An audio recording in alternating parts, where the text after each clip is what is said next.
Escape náutico. Cuando un barco se hunde en una tormenta, los sobrevivientes están a merced de un mar furioso e implacable.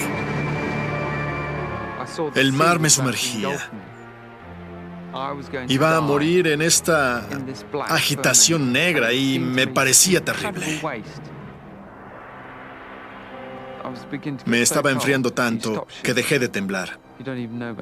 Sin darte cuenta, sobrepasas la etapa de estar temblando. Intentas ignorarlo y sobrevivir en medio de esta matanza total. Pocos minutos después de entrar al agua fría, incluso los nadadores más fuertes luchan por permanecer vivos. El frío mina su fuerza y el riesgo de ahogarse aumenta dramáticamente. A través de los siglos se han aprendido duras lecciones de sobrevivientes de accidentes marítimos. Las mejoras en el equipo de salvamento han aumentado la posibilidad de sobrevivir. Pero cuando se presenta el desastre, el mar sigue siendo un formidable enemigo.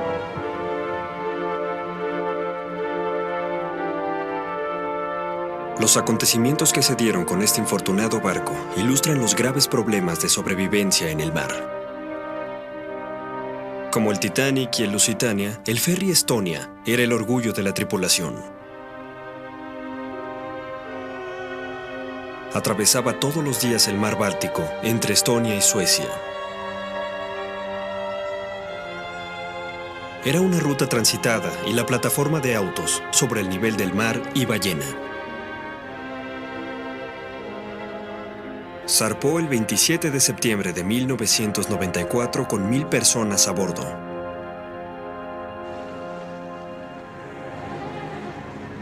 La mayoría dormía en sus camarotes cuando el mar comenzó a enfurecerse.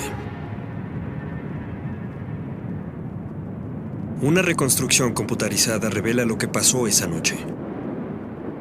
No fue una tormenta muy fuerte, pero el pesado mar golpeó la puerta de la proa del barco.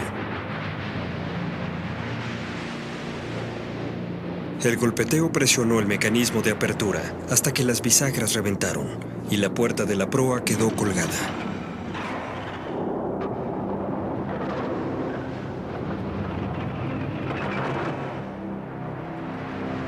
Poco después de la 1 de la mañana ya estaba abierta y el agua comenzó a entrar a la plataforma de autos. Los oficiales en el puente vieron el agua en un monitor de video, pero no se dieron cuenta del peligro inminente. 15 minutos después de que las bisagras reventaron, la puerta se cayó y soltó la rampa.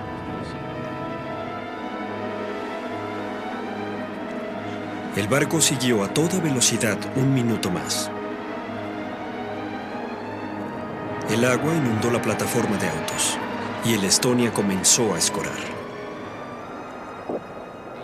8 minutos más tarde, la tripulación hizo una llamada de auxilio. Mayday, Mayday. Algo pasó. Mayday. Estonia, ¿qué pasa? ¿Pueden contestar? No dieron instrucciones de emergencia desde el puente. La gente a mi alrededor estaba sorprendida. Unos se quedaron sin moverse y otros evacuaban y corrían dentro del barco. Ahora sé que el centro del barco no era el lugar adecuado para estar. No sabía dónde estaban los botes salvavidas ni nada de eso. Era obvio para mí que debía tranquilizarme y subir a cubierta y hacer lo posible por permanecer ahí. Pero nadie salía. Cuando el barco se inclinó, muchos quedaron atrapados en sus camarotes. Paul Barney se sostuvo de algunos tubos del techo, ya que se había vuelto una pared vertical. De repente la luna salió detrás de las nubes e iluminó la tubería que había sido el techo, la tubería del techo de la plataforma de paseo. Era una pálida luz de luna y me dije, solo hay una cosa que hacer, subir eso. Así que subí y de repente me encontré solo en la cima de este enorme barco. Solo, en calcetines, con el ventarrón y las olas que rompían en el barco. descubrió un pequeño grupo de pasajeros desesperados por abordar una balsa al final del casquillo hundido. En el último momento salté e inmediatamente después una ola volteó la balsa. Estaba dentro del agua con la balsa al revés, en la oscuridad. Y tuve que nadar para salir a la superficie, donde todos gritaban sin saber qué hacer. Yo pedí un chaleco salvavidas. Todo era un caos. Ese fue el peor momento para mí, cuando estaba en la oscuridad dentro del agua. Las próximas horas, Paul Barney se aferró a la vida, mientras otros a su alrededor caían inconscientes y se hundían.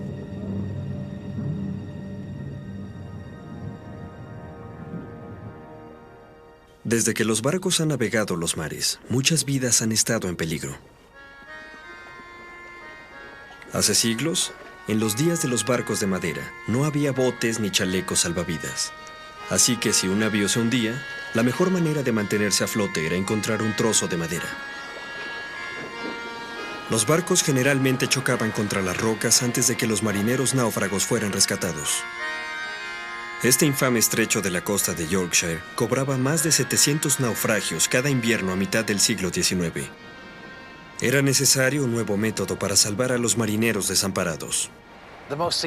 El desarrollo más importante en la primera parte del siglo XIX fue el mortero Manby, el primer intento exitoso para hacer la conexión entre un barco varado y la orilla. Este es un mortero original de 1815. Fue de los primeros 100.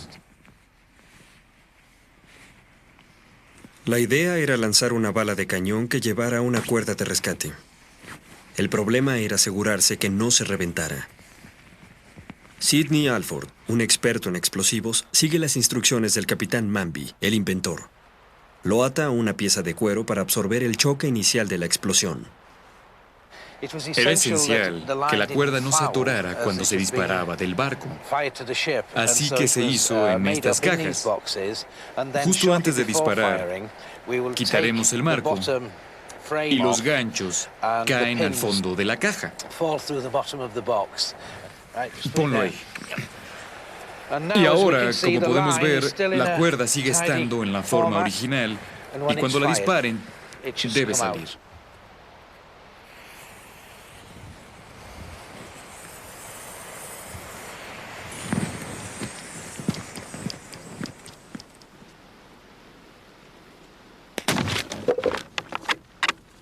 Este mortero puede lanzar una cuerda a varios cientos de metros. Una vez que se asegura el barco, los voluntarios pueden llevar a la tripulación a la orilla con seguridad. Este tipo de rescate ha salvado la vida de miles de marineros cada año. Después se reemplazó el mortero con un cohete que tenía más rango de exactitud.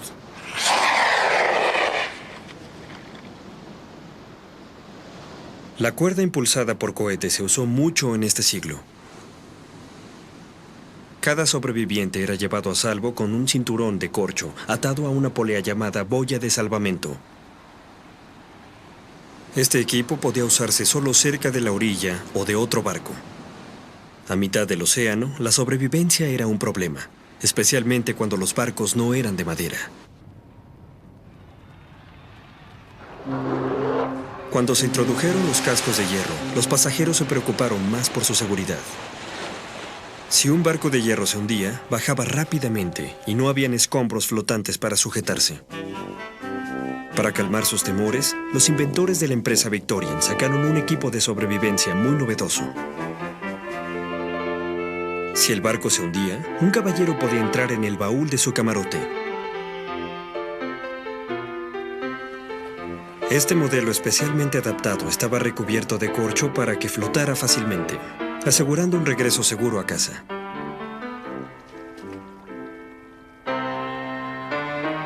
En caso de peligro, ¿por qué no marcar el punto donde pueden encontrarte los rescatistas? Un traje de hule, un remo y una boya salvavidas. ¿Qué más podría pedir un pasajero? La boquilla Mayday. ¡Hola! ideal para proyectar ese mensaje urgente al ser querido. Si el elegante pasajero podía mantener la cabeza sobre las olas. Afortunadamente, ninguno de esos inventos fueron probados en una emergencia. Pero Victorian sacó los primeros salvavidas prácticos hechos de corcho. Los usaban las tripulaciones del bote salvavidas durante los rescates. El chaleco salvavidas de corcho podía mantener a un hombre a flote, pero al probarlo se revelan sus limitaciones. El doctor Frank Golden, un almirante retirado y pionero de la sobrevivencia marítima, analiza el chaleco. Tiene mayor capacidad de flotar, lo que ayuda a la persona a no hundirse. Sin embargo, tiene varios defectos que conocemos ahora. Este salvavidas está hecho de corcho. Así que si alguien está inconsciente y flota boca abajo en el agua, se mantendrá estable en esa posición. No tiene soporte para la cabeza o para el cuello. Se sujeta alrededor de la parte superior del cuerpo y deja los hombros y la cabeza fuera del agua. Eso está bien para alguien que está consciente, alerta, que puede mantener la cabeza erguida. Pero la cabeza es muy pesada y si una persona está inconsciente, los músculos del cuello se relajan y la cabeza tiende a caer hacia adelante, así que pueden ahogarse fácilmente. Pero cualquier salvavidas era mejor que nada. Cuando este barco de batalla de la Primera Guerra Mundial se volteó, los sobrevivientes que llegaron a la cubierta se resbalaron por el casco hacia el mar.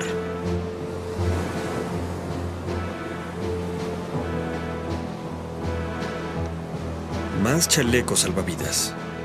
Y algunos no podrían nadar.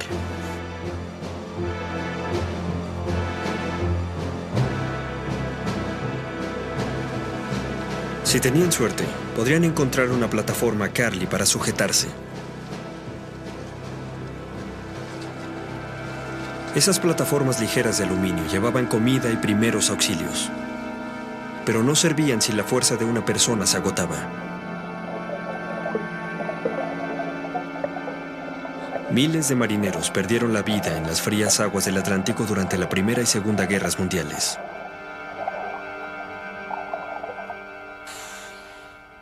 Los aviadores tenían más suerte.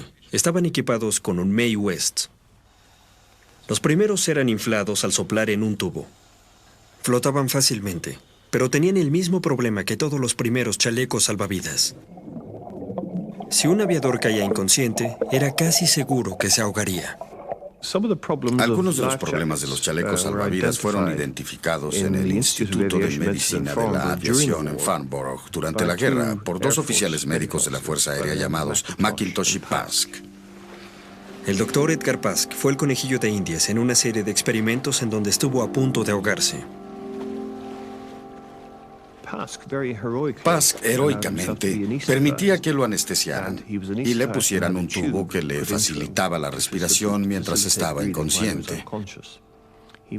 Luego le ponían un chaleco salvavidas estándar y lo sumergían. Esto reveló que un hombre inconsciente no podía mantener la cabeza fuera del agua. En una ocasión se hundió. Mostraron que estar horizontalmente en el agua era una posición inadecuada y verticalmente también lo era, porque el cuerpo tendía a subir y bajar periódicamente con las olas. Una ola cubría su cabeza y otra no. Así que descubrieron que la posición óptima para un hombre que usaba un chaleco salvavidas en el agua era estar en un ángulo de 45 grados con respecto a la superficie. Después de esos experimentos, los chalecos salvavidas fueron rediseñados con un collarín para sostener la cabeza.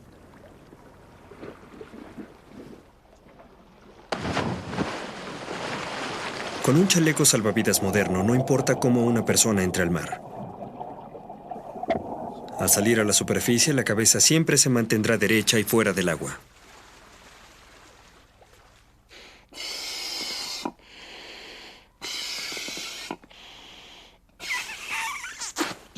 Ahora tengo un soporte en el cuello y la otra parte del salvavidas en el pecho. Cuando floto a 45 grados, mi cuello estará, al igual que la cabeza, fuera del agua. y el conducto de aire protegido en el agua. Pero con el mar picado, cuando rompen las olas, siempre lo harán sobre el rostro y sobre el conducto de aire, así que uno se puede ahogar fácilmente cuando está inconsciente. Para resolver ese problema se necesita una especie de carátula. Esta ayudará a proteger el conducto de aire de las olas que rompen frente al chaleco salvavidas. Y si la persona se la pone, aumentará su posibilidad de mantenerse vivo aunque esté inconsciente. Pero incluso los chalecos salvavidas más modernos no hubieran salvado a la tripulación de este barco que zarpó en su viaje inaugural en 1912.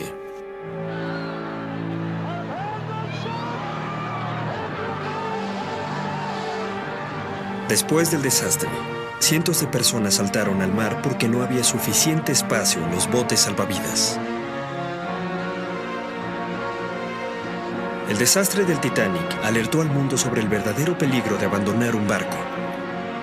El hundimiento del barco inundible hizo que las naciones firmaran por primera vez un reglamento de seguridad internacional. Desde entonces, todos los que viajan en barco tienen garantizado un lugar en bote y un chaleco salvavidas. Se requirió que toda la tripulación tuviera entrenamiento en botes salvavidas. Era un procedimiento simple para un barco derecho en agua tranquila, pero en condiciones extremas podía desatarse un caos.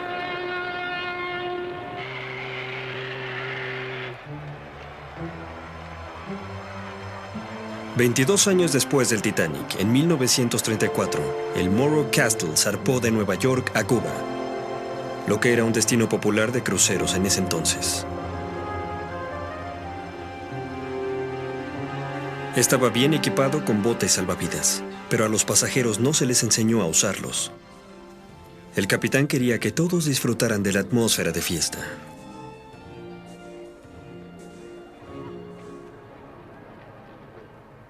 En el viaje de regreso, un pequeño incendio en las cubiertas inferiores hizo que perdieran el control. Mientras el Morro Castle se acercaba a Nueva York, se dio la orden de que se abandonara el barco. La tripulación no tenía idea de cómo organizar la evacuación. La desesperación de los pasajeros inspiró una dramatización del desastre. Una pasajera, Dolly McTeague, estaba de luna de miel con su esposo Sidney. Cuando salimos de la cabina y entramos al vestíbulo, fuimos a ver si podíamos subirnos a uno de los botes salvavidas. No había nadie. Los botes salvavidas se habían ido. La tripulación iba en ellos. Todos los pasajeros preguntábamos, ¿dónde están los botes salvavidas? Pensamos que había otros para nosotros. El pánico comenzó porque no sabíamos qué íbamos a hacer y no había nadie que nos diera instrucciones. Alguien dijo, saltemos al agua, y esa persona saltó al agua. A mí me empujaron contra la baranda. No podía moverme. Antes de que me diera cuenta, alguien me tomó por las piernas y me arrojó. Muchos de los botes salvavidas se quemaron en el incendio. El resto se los llevó la tripulación y dejaron a los pasajeros luchando por su propia vida.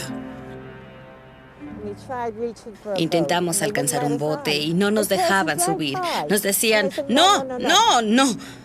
Yo estaba a punto de rendirme y Sidney dijo, no puedes darte por vencida. No nos daremos por vencidos. Vi a esa adorable niña con el cabello negro y la cara bronceada por el sol. Y me dije, diablos, no voy a morir. No me daré por vencida. Me niego a hacerlo. En medio del mar estaba un bote salvavidas.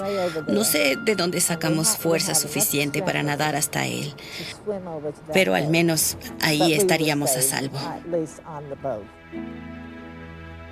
Los 4 botes salvavidas que llegaron a la orilla llevaban 119 miembros de la tripulación y solo 15 pasajeros. El código del mar había sido abandonado con el barco náufrago. Siempre pensamos que la tripulación nos haría partir primero. Estábamos muy molestos y decididos a descubrir qué diablos había pasado en ese bote, porque algo andaba mal, algo tenía que estar mal. La tragedia del Morro Castle le costó la vida a 124 personas. Después de una encuesta, el capitán fue enjuiciado por negligencia. El desastre sacó a la luz varios problemas. Las provisiones contra incendios eran inadecuadas, con tomas de agua inaccesibles y mangueras almacenadas aparte. A los pasajeros no les dieron instrucciones de seguridad, y lo más importante fue la total incapacidad de la tripulación para lidiar con la emergencia. En este barco de entrenamiento, los cadetes de Marina Mercante aprenden a prevenir desastres. Si hay un incendio a bordo, un buen plan de emergencia practicado entra en acción. Los marineros se vuelven bomberos y se dividen en pequeños equipos para localizar la fuente.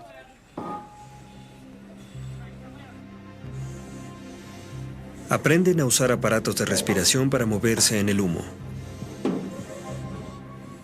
Si pueden extinguir el fuego rápido, evitarán la necesidad de arrojar grandes volúmenes de agua, lo que podría inundar al barco.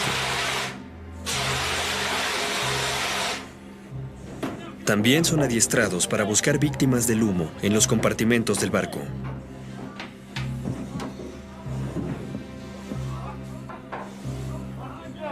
Si el incendio se desboca, el peor escenario en caso de desastre es abandonar el barco.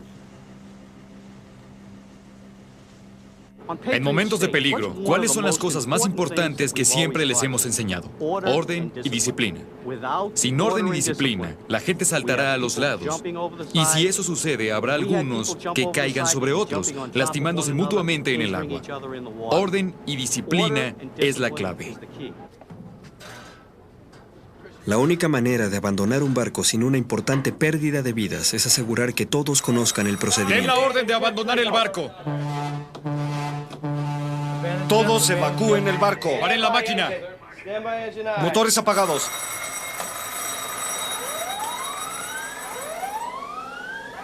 En la sala de máquinas, la tripulación es particularmente vulnerable. Las puertas automáticas sellan el barco a prueba de incendios. El agua presiona en los compartimentos. Si hay un incendio en la cubierta inferior, los marineros quedan atrapados. Así que muchos barcos tienen un túnel de escape que recorre todo el eje del propulsor. Una chimenea vertical es su conducto directo a la cubierta superior.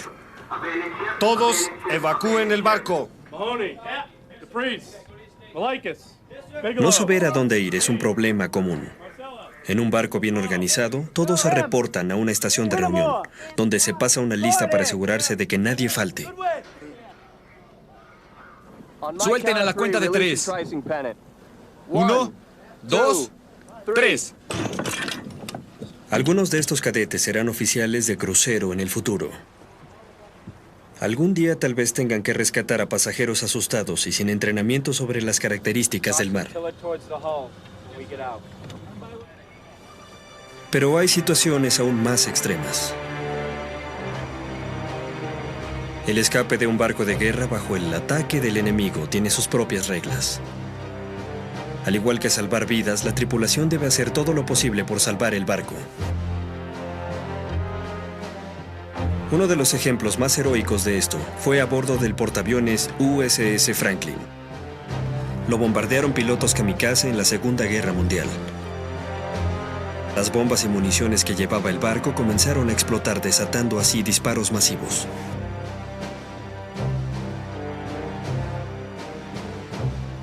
La mayoría de la tripulación fue evacuada, pero los equipos de control de daños se quedaron, luchando contra el fuego durante 5 días, mientras el barco atravesaba difícilmente el Pacífico.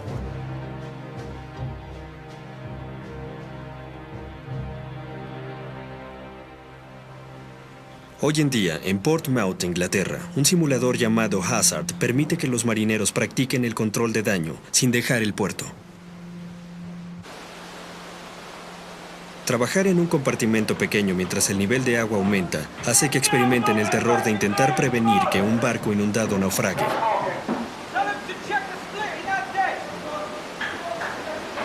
Se hacen agujeros en el casco.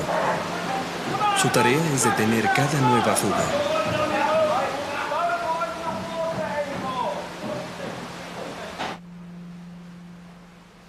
Este simulador de alta tecnología imita el movimiento de un barco sobre el agua. Se dispara agua al interior a gran presión para simular los golpes directos. Es como la peor pesadilla de un plomero. Para combatir el peligro, la tripulación adopta un método de baja tecnología. Usan herramienta rudimentaria, cuñas de madera, martillos y grapas de entablado. La madera se expande cuando está mojada, así que al tapar cada agujero, los marineros pueden cortar la entrada de agua. Deben trabajar rápido, porque el nivel del agua en el compartimento les llega casi al cuello.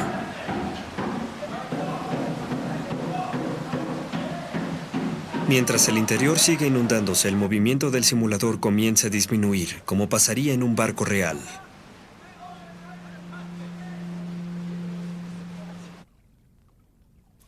Lo que determina el momento en que un barco se hunde es una ciencia exacta.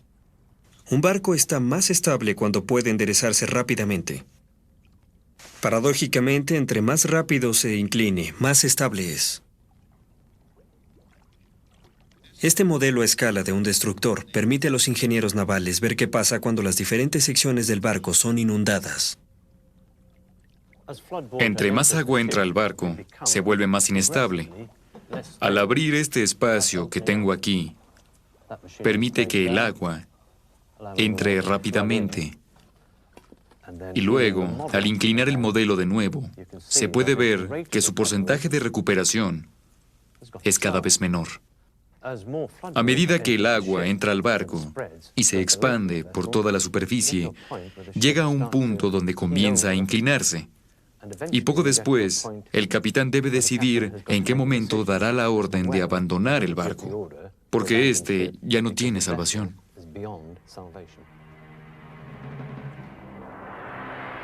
Cuando se llega a este punto, el desastre llega rápido. El Estonia se hundió a la 1:40 de la mañana, con la mayoría de los 980 pasajeros aún atrapados en las cubiertas inferiores. No hubo suficiente tiempo de llenar los botes salvavidas. Solo 137 personas sobrevivieron esa noche. Paul Barney luchó por su vida en ese bote salvavidas volteado. La noche se cerró en un clima horrendo. Estaba entrando en estado de choque y así no se puede actuar apropiadamente. Uno se enfría más y más, y cada vez que una ola llegaba a la balsa, volvía a mojarme y sentía que el calor del cuerpo desaparecía. Te sientes terriblemente cansado por la hipotermia y lo único que deseas es recostarte en la balsa y dormirte. Lo deseas profundamente, pero sabía de experiencias pasadas que eso sería entrar en estado de inconsciencia, la muerte, porque me ahogaría. La hipotermia es uno de los más grandes problemas de sobrevivencia en el mar, pero su investigación científica tiene una historia trágica que comenzó en la Segunda Guerra Mundial.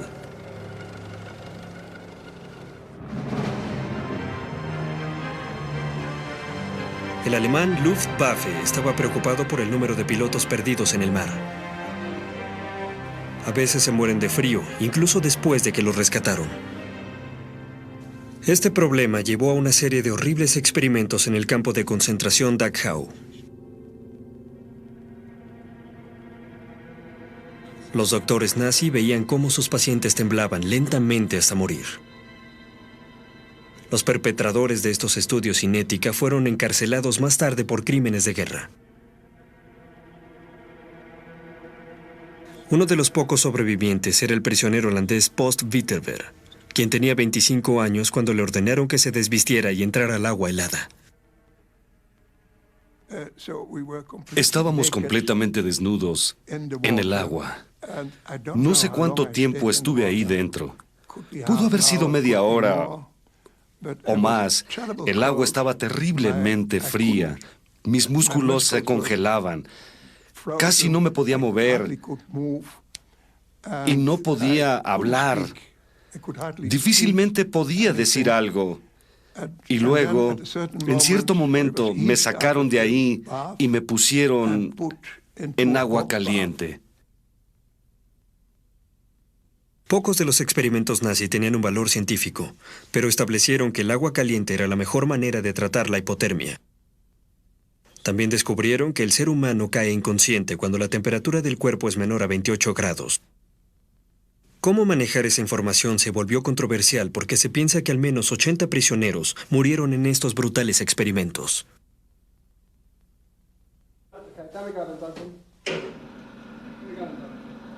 Desde la guerra se usan voluntarios para la investigación de la sobrevivencia en agua fría.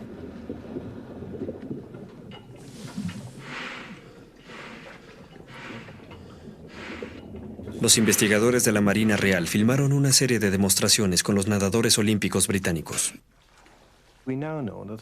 Sabemos que el problema no es solo la hipotermia y que en los primeros 5 minutos de inmersión se sufre de un fenómeno llamado choque frío en el que no se puede controlar la respiración. El ritmo cardíaco se eleva, la presión sanguínea sube y se está completamente incapacitado durante unos minutos si no está acostumbrado. Incluso nadadores profesionales tienen dificultades en esos primeros momentos y no pueden nadar ni siquiera una pequeña distancia para salvar su propia vida. Poco después, la temperatura del cuerpo mengua y la gente sufre de hipotermia, así que deben sobrevivir al fenómeno del choque frío para no morir de hipotermia. Otro voluntario fue sumergido en agua a 5 grados. El experimento debía durar 5 minutos, pero solo soportó 2,5.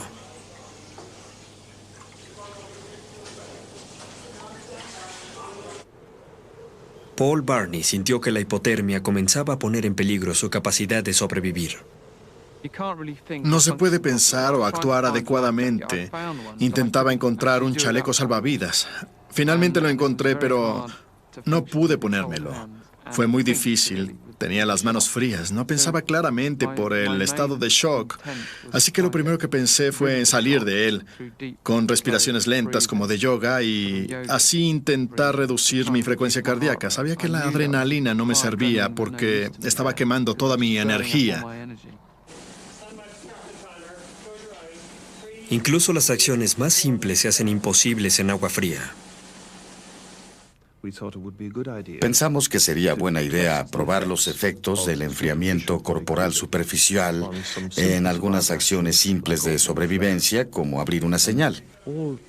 Todos los músculos que controlan las manos son muy superficiales, así que se enfrían muy pronto, y eso hace que sean relativamente inútiles. Es fácil usarlos para las personas en las oficinas con calefacción central, quienes diseñan estas cosas. Pero a los pobres sobrevivientes, con los dedos fríos, entumidos y poco diestros, puede llevarles mucho tiempo abrirla.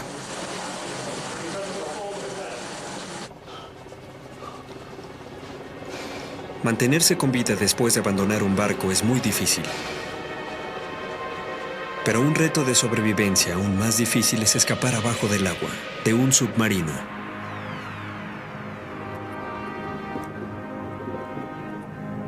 Estar atrapado bajo el agua con una ración de aire limitada siempre ha sido el peor temor de la tripulación de un submarino.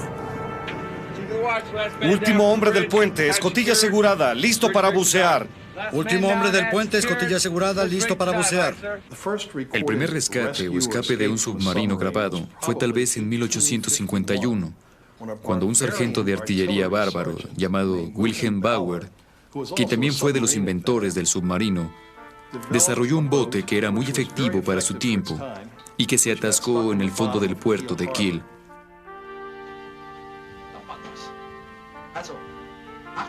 Esta cinta alemana dramatiza el descenso impulsado por pedaleo de Bauer en el puerto.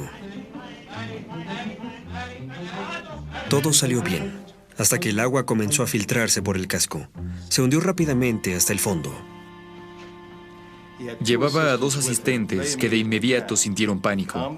Los calmó e inundó el submarino intencionalmente para aumentar la presión y que fuera la misma que la del agua de afuera. Una vez lleno, abrió la escotilla y los 3 nadaron a la superficie. Pero escapar por medio de inundar todo el buque se volvió poco práctico, ya que los submarinos eran más grandes, con más miembros de tripulación que evacuar. La Marina experimentó con cámaras de aire sellado que se inundaban para que cada individuo escapara. Los hombres estaban equipados con respiradores artificiales para el ascenso. Una bolsa inflable era llenada de oxígeno con un pequeño cilindro y les permitía escapar de profundidades mayores a 60 metros.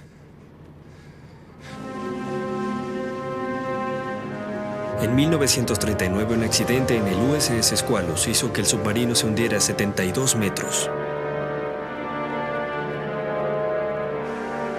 Una válvula abierta dejó que el cuarto de máquinas se inundara.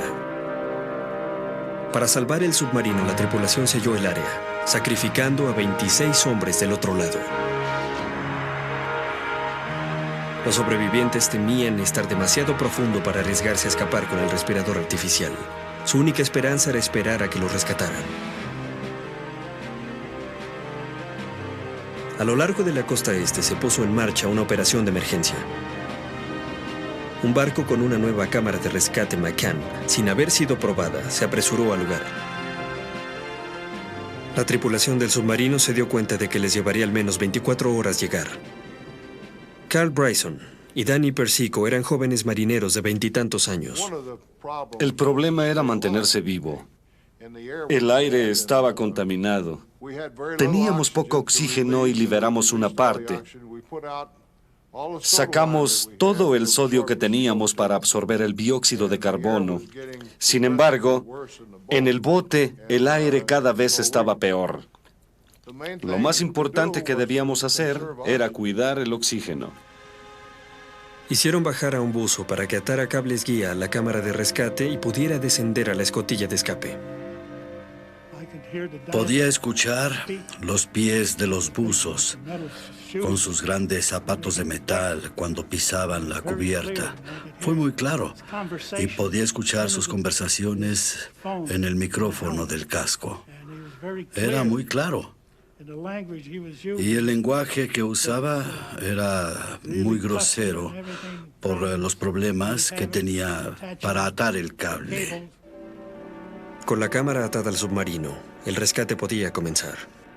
La tripulación podía abrir la escotilla dentro de la cámara y pasar del submarino a la cámara de acero, cerrar la escotilla de nuevo, cerrar la escotilla baja de la cámara McCann y luego ser jalados por el cable que llegaba al centro de la cámara hasta la superficie. Subieron y bajaron varias veces, como un elevador. Danny y Carl estuvieron en el último grupo que rescataron. Después de 34 horas en el fondo, esperaron a que la campana regresara a su viaje final.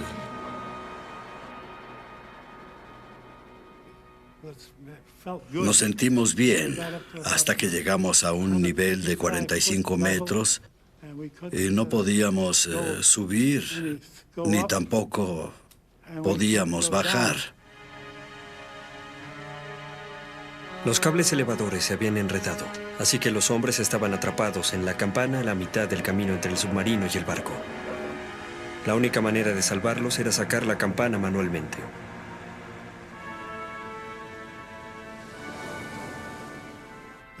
El mejor paseo que he tenido en la vida fue en esa campana, aunque nos llevó 4 horas y media hacerlo. La cámara de rescate McCann nunca más se usó en una emergencia. Más tarde fue reemplazada por un vehículo de rescate submarino que podía alcanzar la mayor profundidad de los submarinos nucleares. Este mini submarino de rescate va a cuestas de un submarino madre. En una emergencia viaja a un submarino deshabilitado. Se cierra contra la escotilla de escape y luego lleva a los sobrevivientes del submarino afectado al submarino madre. Hasta ahora nunca se ha usado en una emergencia. Cuando se presentan accidentes a profundidades superficiales es más fácil escapar.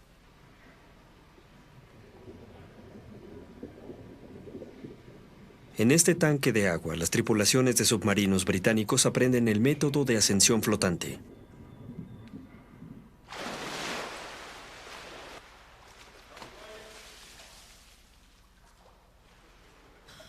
Usan un traje especial lleno de aire. Después de respirar aire comprimido, cierran el traje y suben a una cámara de escape inundada.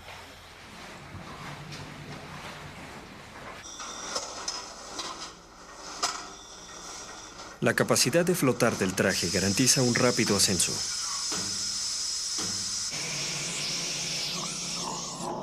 Cuando se abre la escotilla, puedes salir porque es lo único que te mantiene abajo. Flotas y subes así. Y te guste o no, llegarás hasta la superficie. Puedes cantar una canción si sientes ánimos. Es como tener un sombrero lleno de aire alrededor de tu cabeza. ¿Por qué mantener la respiración? Y puedes asomarte por la ventana y ver cómo el agua se aligera. Personalmente ponía las manos así y subía en espiral. Se puede ver que hay en el mar sobre ti, porque no es muy agradable salir bajo un bote. En un escape real, el sobreviviente podría enfrentarse a una larga espera en el mar. Para protegerlo de la hipotermia, el traje está hecho de material aislante y también tiene un bote inflable.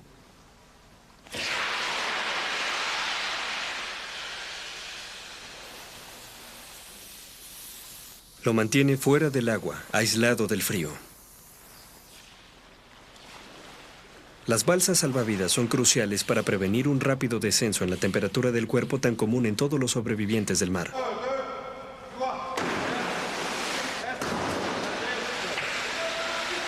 En el Centro de Entrenamiento Marino de Holanda, los petroleros y la tripulación de los barcos reciben entrenamiento de cómo usar las balsas salvavidas. Estos hombres usan trajes aislantes, lo que aumenta el tiempo de sobrevivencia en el agua fría. Pero subir a una balsa, incluso cuando el agua está tranquila, puede ser difícil.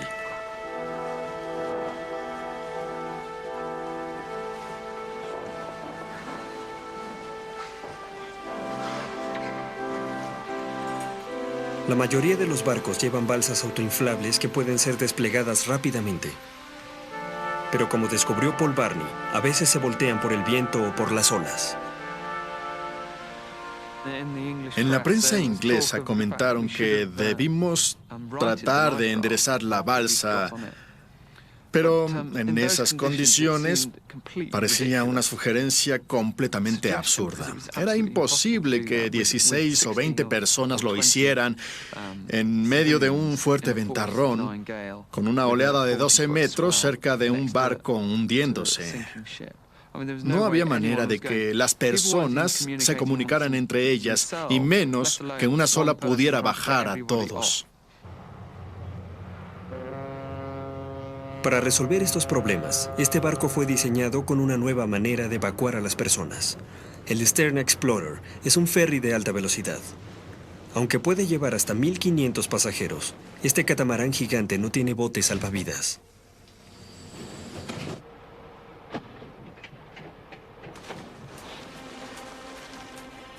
En caso de un accidente, la tripulación despliega enormes toboganes de escape inflables.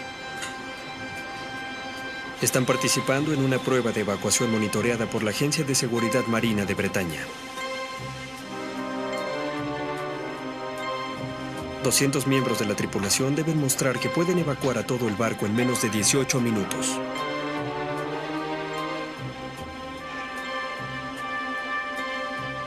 Dejan caer 2 toboganes de escape de 24 metros hacia la plataforma flotante que está unida a 3 enormes balsas salvavidas. Cada una tiene una capacidad de 135 personas. Es un concepto osado para evacuar a los pasajeros de un barco sin que se mojen siquiera los pies. Pero aún queda ver cómo los pasajeros sin entrenamiento actuarán en los toboganes con ventarrones de 50 nudos. Bienvenidos, debemos hacer esto tan rápido como podamos. No podemos perder tiempo. O cómo actuarán en una tormenta estas balsas enormes.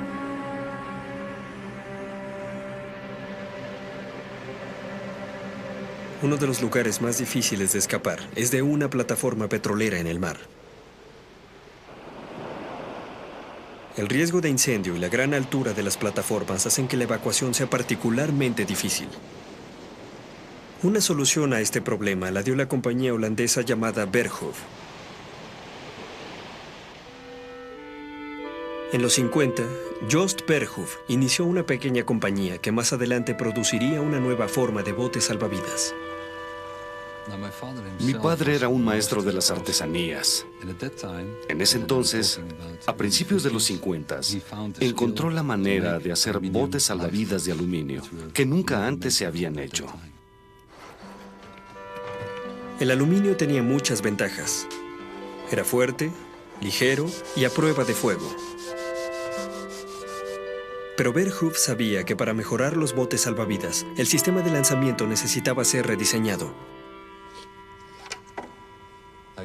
Usando una cuña como esta, pude ver que ahora el bote salvavidas puede ser lanzado en unos segundos. Con este modelo de 1960, mi padre alcanzó dos de sus metas. La primera era alejarse del barco lo antes posible. La segunda, hacerlo con la mayor seguridad.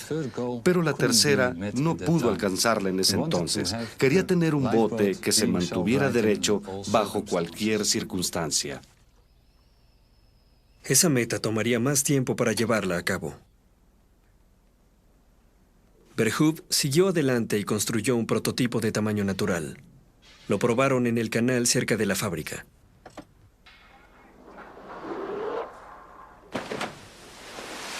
Un adinerado dueño de barcos que había perdido dos en el mar fundó el proyecto, porque quería botes salvavidas más seguros en sus barcos. Durante los siguientes 25 años, Verhoef perfeccionó el diseño. Si se iban a usar sus botes salvavidas en las plataformas petroleras, debía estar seguro de que podían ser lanzados de grandes alturas. Desarrolló una proa en punta para reducir el impacto en los pasajeros cuando el bote llegara al agua. Al cambiar el centro de gravedad y hacer que la superestructura flotara más fácilmente, alcanzó su meta final. Ahora, aunque este bote salvavidas parece de juguete, significó mucho para nosotros, porque demostró que no solo puede ser lanzado de mayores alturas, sino que también permanece derecho bajo cualquier circunstancia. Para demostrar la extraordinaria elasticidad de su bote salvavidas, Verhoef comenzó a hacer pruebas en el mar en un modelo a escala.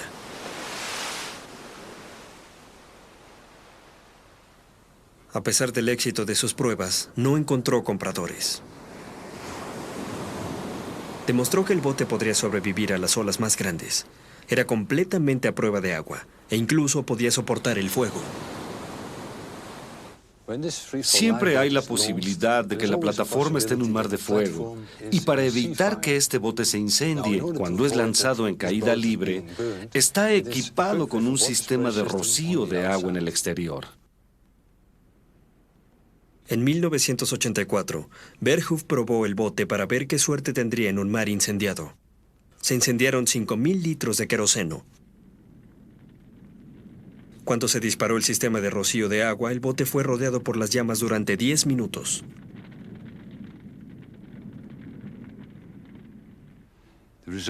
El resultado de la prueba fue brillante. Registramos la temperatura dentro y nos dio mucho gusto ver que solo era de 30 grados centígrados, lo que es igual a 85 Fahrenheit, la temperatura de un día soleado. La importancia de este aspecto se volvió clara en 1988, cuando la plataforma petrolera Piper Alpha explotó en el Mar del Norte. Una enorme bola de fuego rodeó la plataforma, lo que hizo imposible lanzar los botes salvavidas convencionales. Muchos trabajadores petroleros murieron al saltar al mar en llamas. Como resultado de este desastre, la industria petrolera comenzó a invertir en una mejor solución. Después del desastre del Piper Alpha, la gente entendió que era necesario pagar un poco más por su seguridad. Y esa fue la clave del éxito de nuestros botes salvavidas de caída libre. Los botes salvavidas de caída libre han sido instalados en muchas plataformas y buques petroleros. Cualquiera que los use debe participar en una prueba de destreza.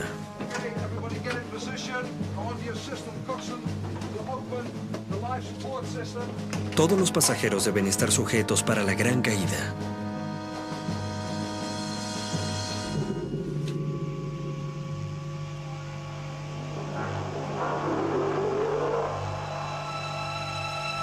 El bote de caída libre provee un escape rápido del peligro para las tripulaciones adiestradas, pero no es adecuado para la evacuación masiva.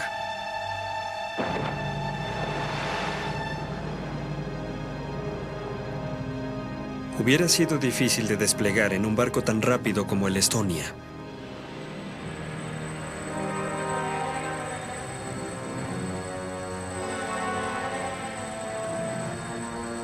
La gran prueba de Paul Barney continúa hasta el amanecer, cuando los helicópteros comienzan a rescatar a los sobrevivientes.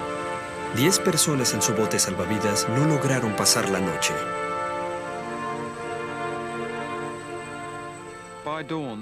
Al amanecer, 7 personas se quedaron en la balsa. A mí me ayudó saber que siempre había otro dispositivo salvavidas que podría salvar mi vida. Estuve en esta pequeña balsa desinflada durante 5 horas esperando y sabía que el próximo equipo salvavidas sería el chaleco. Y si eso pasaba, tendría que buscar algo más. Siempre estaba buscando en el horizonte, intentando obtener información para saber qué sería lo siguiente que salvaría mi vida.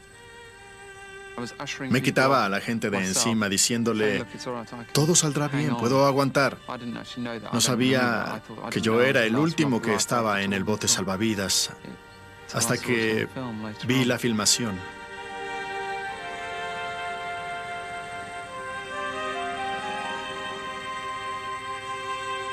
Sobrevivió al mar Báltico gracias a su determinación por vivir.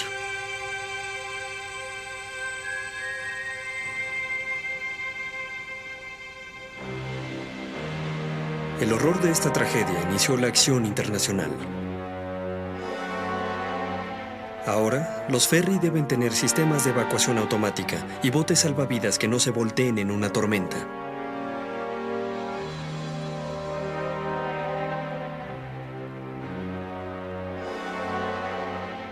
El mar siempre será un ambiente hostil.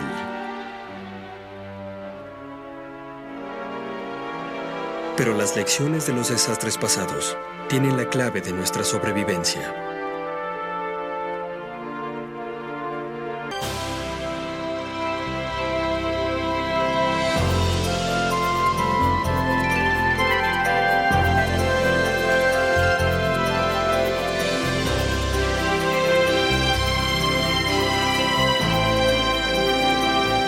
The Escape Set is available on home video cassette for $49.95 plus shipping and handling. To order, call 1-800-255-9424.